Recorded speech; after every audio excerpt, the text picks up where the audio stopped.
Alright, I'm going to do rack and pinion swap from a steering box setup on a 97 second gen. This will apply for other two-wheel drive trucks. So I'll strip down to save you the boring bullshit. But this will be a couple part video. It'll be a second for you, a couple days for me, but hopefully this helps somebody.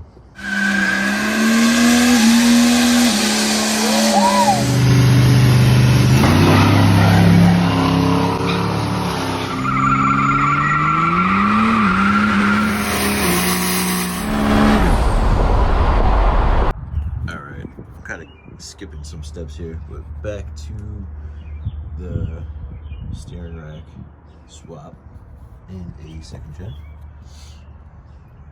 It's mounted in 7/8 seamless tubing, 5/8 inside diameter, straight through. They're set about 3/4 of an inch off the cross member.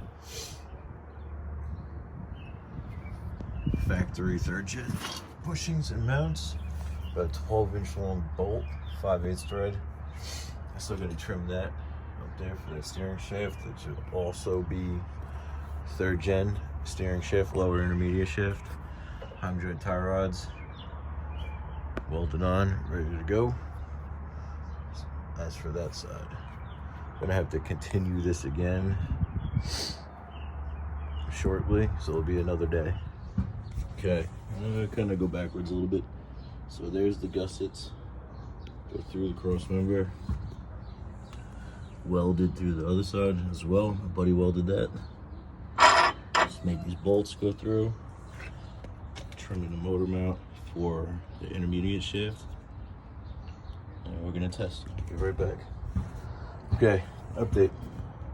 I had to make little spacers, stick it out from the frame a little bit further. It's about an inch further. Clearance the motor mount.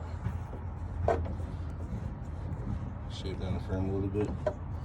Fits pretty good though. And the threads all the way through. I mean, everybody's gonna be different, but this is how it's working for me. Alright, and we're back. Alright, so we'll mount it up. Put my booger welds on there. As for the steering shaft, I did, it's a Jegs Universal steering shaft, telescopic. So I took the bottom of the factory 2nd gen, cut it off, bolted it in, so it fits into the 3rd gen lower intermediate shaft. Obviously, cut out the motor mount, notch it out the bottom. I'm actually gonna put that gusset back in, just so it's a little bit stronger. And it's pretty close, but it clears. I just had to grind down the frame a little bit. It works out pretty well. That's also a Motion Raceworks DIY steering column kit. Alright, next part soon. Alright, back again. I put this gusset back in. I just didn't trust it. So everything fits with that on there. Left off at my booger welds. All mounted up. Put it back together, paint it, and we're about to move up onto tie rods and knuckles. Be right back. All right, I know I'm getting carried away with the video, but did the Beltec drop spindles. Power stop drilled and slotted rotors, both sides. Took me a while to get. I had to get like the wheel bearings and whatnot. Throwing a cotter pin in, and then I have wheel adapters for Chevy bolt pattern 5x4 3/4.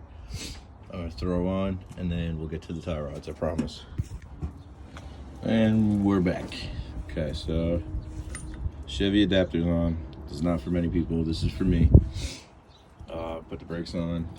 Now I gotta take some measurements because this kit comes, I believe, 10.5 inches long. That's almost straight-ish. So I'm gonna have to do some measurements on that.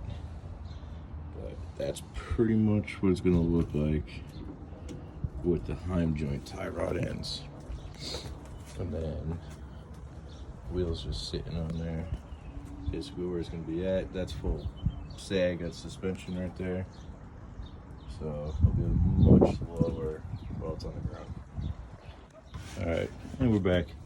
Skipped a little bit, but that's finished product. Now I know what factory inner tie rods they'll bolt right up, but this is how you do the arm joint style. Came out pretty well. I'll do a little clip of it turning. Looks pretty freaking good too.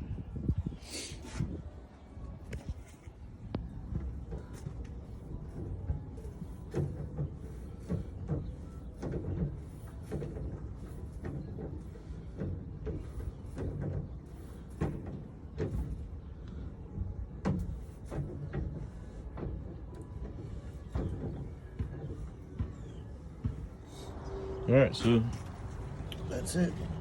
I gotta fix one brake line. I fucked it up. I hit it with a drill. No big deal. That's kind of how it sits. Sorry, it's a bad position, but that's with the drop spindles, Beltec springs, a little spacer in there. It's pretty good. Super stoked about it. So I hope this helps somebody. And if you got any questions, part numbers, or anything, I'll do the best to get back to you and let you know. Thanks, guys.